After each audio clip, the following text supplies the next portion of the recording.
वो ये प्रार्थना करते हैं कि हमारा ये दुख मिटा दो, फिर दूसरा दुख आएगा। ये कब तक भिखमंगापना चलता रहेगा? कभी तो हम मांगना बंद करें। हम सहेंगे आपका सुमिरन करते हुए, हमारी चित्तवृत्ति आपके सुमिरन में हो। ये हम आपको अपने अनुभव की बात कहते हैं। अगर प्रभु का, श्यामाजू का सुमिरन चल रहा है तो बड़े से बड़ा कष्ट कुछ नहीं बिगाड़ पाएगा। ये हमारी बात समझ लेना। नहीं किसी को केवल सूचना दे दी जाए रिपोर्ट में कि तुम्हारी किडनी फेल होने जा रही, फिर उसकी फोटो खींच लेना, प्रेमानंद की फोटो खींच के मिला लेना। ये बात समझ। ये हम अहंकार वाली बात नहीं कहते। ये श्यामाजू के चरणों के चिंतन में चित्तवृत्ति गुरु कृपा से लगने की बात को कहते।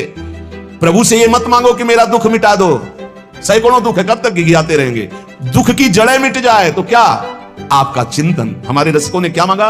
हे लाडली युगल सरकार, हे लाडली जू, मुझे अपना निज जन जान करके निरंतर स्मृति प्रदान करो। मैं आपकी स्मृति में डूबा रहूं और आप भी कभी कभी याद कर लें मेरा निज जन है। बस अगर स्मृति चल रही है तो वो आनंद रहता है जो रोग कभी दुख दे ही नहीं सकता।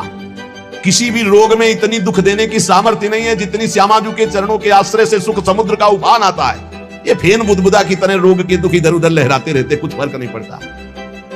अरे बोले तुम तो जाके जाए ना पांव बिवाई, वो का जाने पीर पर आई, प्रवचन कर रहे हो, कष्ट होता तो पता चलता। नहीं लोग कह देते कि प्रवचन करना सरल है, कष्ट होता तो पता चलता।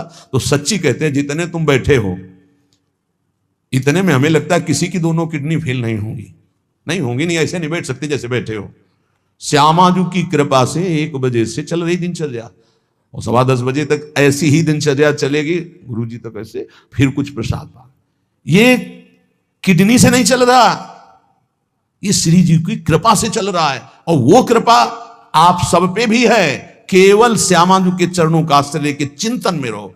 इसलिए हम कहते हैं कोई कष्ट आए तो ये मत मांगो कि श्यामाजू कष्ट मिटा दो, घाटे में रहोगे। श्यामाजू हमारा चिंतन आपका हो तो कष्ट ही अनुभव में नहीं आएगा। भूरी सखी की ऐसी स्थिति थी जो आप स्वीकार ही नहीं कर पाओगे कि क्या ऐसा होता भी है क्या? पिचकारी राधा वल्लभ लाल जी की सीधे कान में गई, ऐसे दर्शन कर, सीधे कान, पर्दा फाड़ के रंग अंदर चला गया। और वो अकिंचन महापुरुष, कभी किसी से कोई संपर्क नहीं। हा प्रियाजू, हा स्वामिनी, बस निरंतर तन मन के बिछुरे नहीं, चाह बढ़े दिन रैन, कबो संजोग न मा नहीं, देखें भरी भरी नैन। अब वो पानी वहां सड़ा, कीड़े पड़े, कान में एक चींटी छोड़ के देखो कैसा होता है। आपको अगर नृत्य ना आता हो ना और कान में चींटी छोड़ दे, अपने आप आ जाएगा नृत्य, वो अपने आप नाचना शुरू हो जाएगा। और उनके कान में कीड़ा पड़ गया। सेवा कुंज में दर्शन करने आते राधा वल्लभ जी के दर्शन, तो कीड़ा ऐसे, अरे बाबा आपके तो कीड़ा। और उस समय यहां वृंदावन में ऐसी कोई व्यवस्था विशेष नहीं थी, तो मथुरा ले जाओ कान।